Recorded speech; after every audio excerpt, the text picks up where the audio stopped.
नमस्कारम everyone, आप सभी का स्वागत है चैनल में।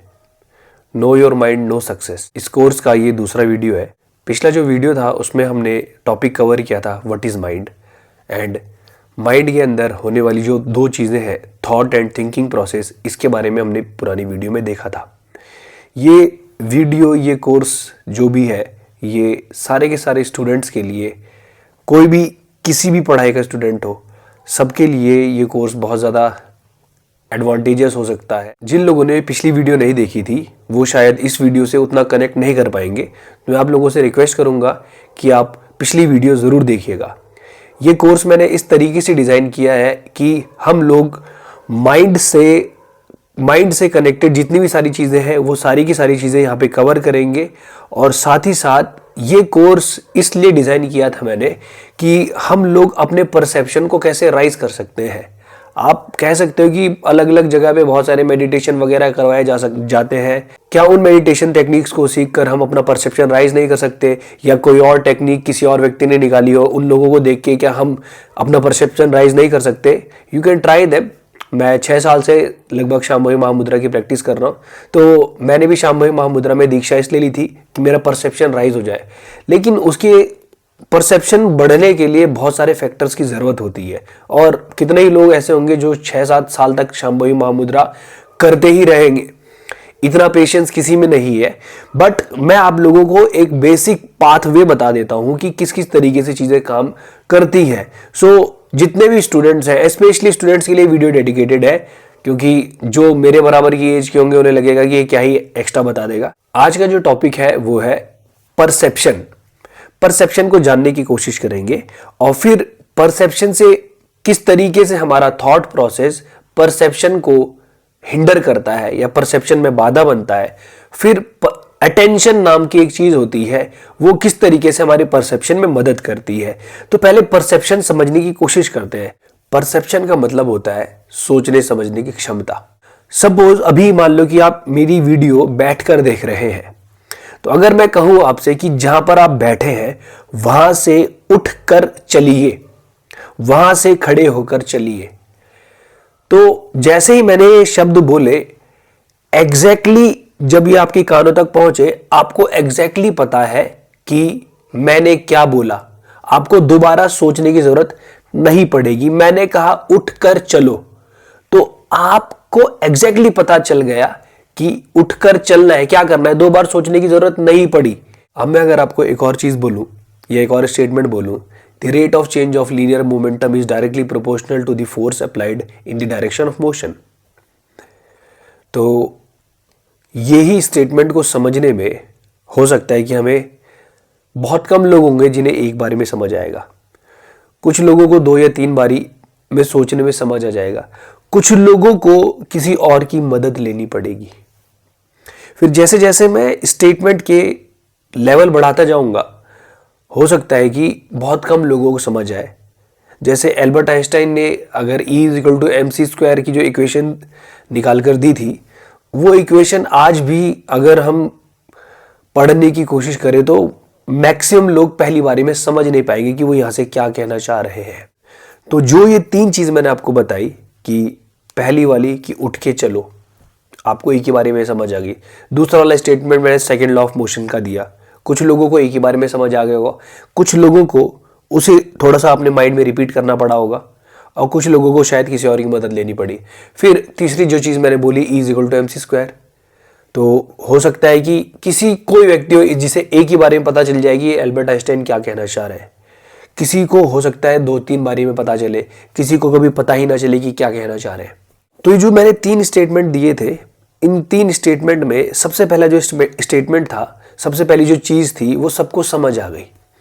उनको 2 बार सोचने की ज़रूरत नहीं थी। ये बड़ी इंपॉर्टेंट बात है जो मैं आपको बताना चाह रहा हूँ कि हमारे अंदर एक ऐसी चीज़ काम कर रही है, एक ऐसी इंटेलिजेंस काम कर रही है जो चीज़ों को एक ही बार में सुन के समझने की क्षमता रखती है। वो इंटेलिजेंस, उसी इंटेलिजेंस की वजह से हमारा परसेप्शन बनता है। तो दोबारा से समझना कि हमारे अंदर कोई एक ऐसी चीज काम कर रही है जिसकी वजह से हम चीजों को एक ही बार में समझ सकते हैं। एक बार आपने किसी चीज को देखा तो सारी की सारी चीजें हम एब्जॉर्ब कर सकते हैं। क्योंकि एग्जाम्पल के लिए मैं बताता हूं कि सपोज आपने किसी चीज की फोटो मोबाइल फोन से खींची। ये मोबाइल फोन का कैमरा, मोबाइल फोन जो है इसके अंदर रैम, मेरे मोबाइल फोन में रैम 6 GB है। तो इस मोबाइल के अंदर इतनी कैपेबिलिटी है कि एक फोटो जब खींचती है तो वो फोटो की सारी डिटेल्स हम लोगों को दे सकता है। मोबाइल के अंदर सारी की सारी जो डिटेल्स है वो सारी की सारी डिटेल्स हमें फोटो के माध्यम से मिल जाती है। लेकिन हमारी आंखों का लेवल इस कैमरे के लेवल से बहुत ज्यादा है, बहुत ही ज्यादा है। हम अपनी खुली आंखों से दूर का भी तारा बहुत आसानी से देख सकते हैं, लेकिन इस कैमरे की क्षमता नहीं है। ये कैमरा ज्यादा से ज्यादा 1 किलोमीटर 2 किलोमीटर तक की चीजें कवर कर पाएगा ज्यादा से ज्यादा, लेकिन हमारी आंखें पता नहीं आसमान में कितनी दूर है वो चीजें उनको भी देख पा रही है। तो ऐसा क्या है कि हम किसी चीज को देखते हैं पर उसकी पिक्चर हमारे अंदर क्रिएट नहीं हो रही है, या फिर पिक्चर तो क्रिएट हो गई लेकिन हम उस पिक्चर तक एक्सेस नहीं कर पा रहे हैं। समझने की कोशिश करना है। इंटेलिजेंस तो हमारे अंदर है पर हमने सफिशिएंट काम नहीं किया कि हम उस इंटेलिजेंस तक पहुंच पाए, उस इंटेलिजेंस को एक्सेस कर पाए। फोटो तो खींचती है, सारी की सारी चीजें हमारे अंदर स्टोर होती है, ऐसा हो ही नहीं सकता कि चीजें हमारे अंदर स्टोर ना हो।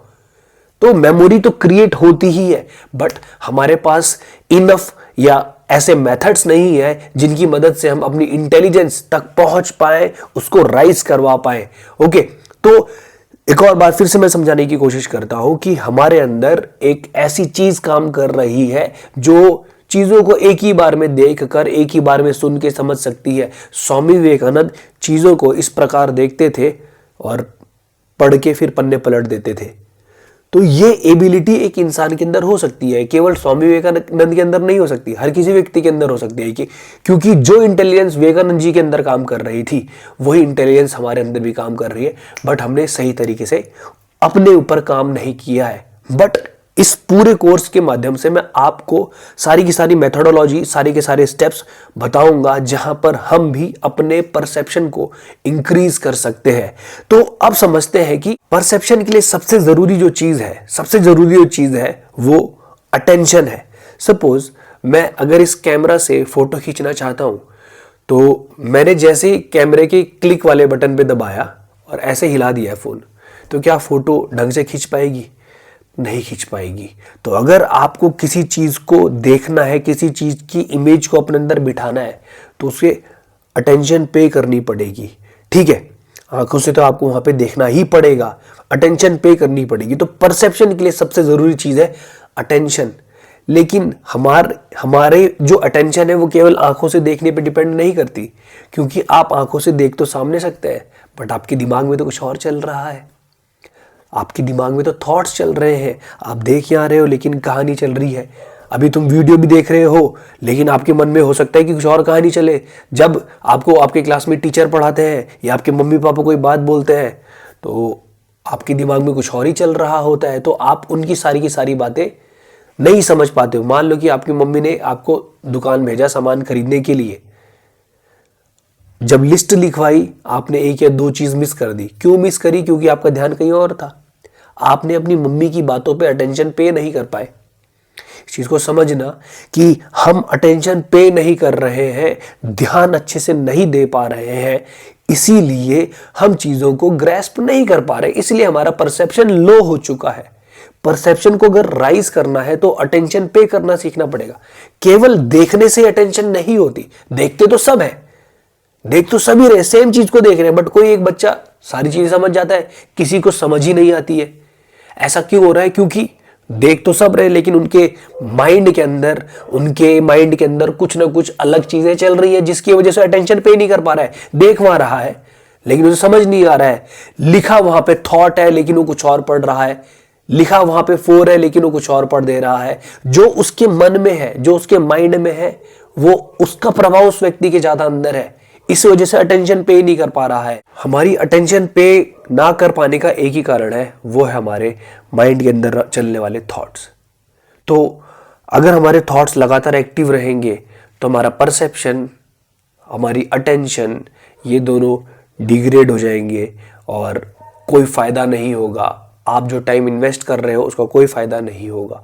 तो अब सवाल ये आता है कि ये जो थॉट्स हैं, थॉट्स को किस तरीके से कम किया जाए, थॉट्स पे किस तरीके से कंट्रोल पाया जाए, ये सबसे बड़ी कहानी है। सबसे बड़ी जो बाधा है वो हर व्यक्ति के जीवन में यही है।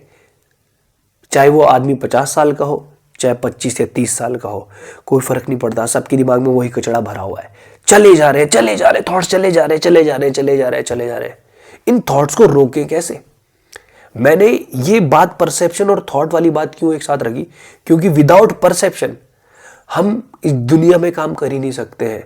तो स्पेशली स्टूडेंट्स के लिए उनका परसेप्शन राइज होना बहुत ज़्यादा ज़रूरी है। तो यहाँ से हमने ये देखा कि परसेप्शन जो है वो किस पे डिपेंड कर रहा है, अटेंशन पे। Perception depends upon attention and attention depends upon the thoughts in the mind. अगर हमारे माइंड में कोई थॉट ना चल रहा हो, कोई भी थॉट ना चल रहा हो, तो किसी चीज़ को अटेंशन पे करना हमारे लिए बहुत आसान हो जाएगा, बहुत आसान हो जाएगा। और जब हम किसी चीज़ के प्रति अटेंशन पे करते हैं without any thoughts in our mind, वो चीज़ हमें बड़ी जल्दी समझ आ जाती है। आपके इंटरेस्ट की जो चीज़ होगी वो देखना आपको बड़ी आसानी से समझ आ जाती है, क्योंकि जब आप उसकी तरफ देखोगे ना, आपके माइंड में कोई थॉट नहीं होगा। ठीक है, आपको इंटरेस्ट तभी आता है जब आपके माइंड में थॉट खत्म हो जाते हैं। तो जरूरी नहीं है कि हमारा इंटरेस्ट किसी एक चीज के प्रति हो, हमारा बहुत सारी चीजों के प्रति इंटरेस्ट हो सकता है, बट हमारी कंडीशनिंग इस तरीके से होती है कि मैं तो बस क्रिकेट ही पसंद करता हूं, मैं तो केवल किताबें पढ़ना पसंद करता हूं, मेरे को तो केवल फिजिक्स पसंद है, किसी को इंग्लिश पसंद है, क्योंकि उसकी कुछ टेंडेंसीज थी, उसकी वजह से उसे केवल फिजिक्स पसंद आती है, उसने अपने आप को फिजिक्स तक ही लिमिट कर दिया, या किसी ने अपने आप को इंग्लिश तक ही लिमिट कर दिया, या किसी ने हिंदी तक ही लिमिट कर दिया। अरे सारी किताबें, सारी नॉलेज इस दुनिया में इंसानों के द्वारा लाई गई, जो भी किताबें लिखी है वो सब इंसानों ने लिखी है। तो कोई भी इंसान कुछ भी काम कर सकता है, बशर्ते वो अपने ऊपर काम करने के लिए रेडी है या नहीं। आई होप कि आप सभी लोग कनेक्ट कर पाए होंगे इस वीडियो में। इस वीडियो को मैं यहीं पे ख़त्म करूँगा। अगली जो वीडियो होगी वो होगी थॉट एंड ब्रेथ। थॉट और ब्रेथ एक दूसरे के साथ किस तरीके से कनेक्टेड है। फिर यहाँ से मैं आगे आपको एनर्जी और ब्रेथ, इस चीज़ के ऊपर हम बात करेंगे। जब हम एनर्जी और ब्रेथ की बात करेंगे, वहाँ से बहुत सारी चीज़ें हमारे सामने खुल के आएंगे, बहुत सारे टॉपिक्स जो है उसके अंदर ही इंटरकनेक्टेड है। तो हम आगे वाली वीडियो में वो कवर करेंगे। तो मिलेंगे फिर आपसे अगली वीडियो में। कोई क्वेश्चंस हो तो आप बिल्कुल कमेंट सेक्शन में मुझे कमेंट कर दीजिएगा, मैं उनका आंसर देने की कोशिश करूँगा। मिलेंगे आपसे अगली वीडियो में, तब तक के लिए नमस्कारम, धन्यवाद।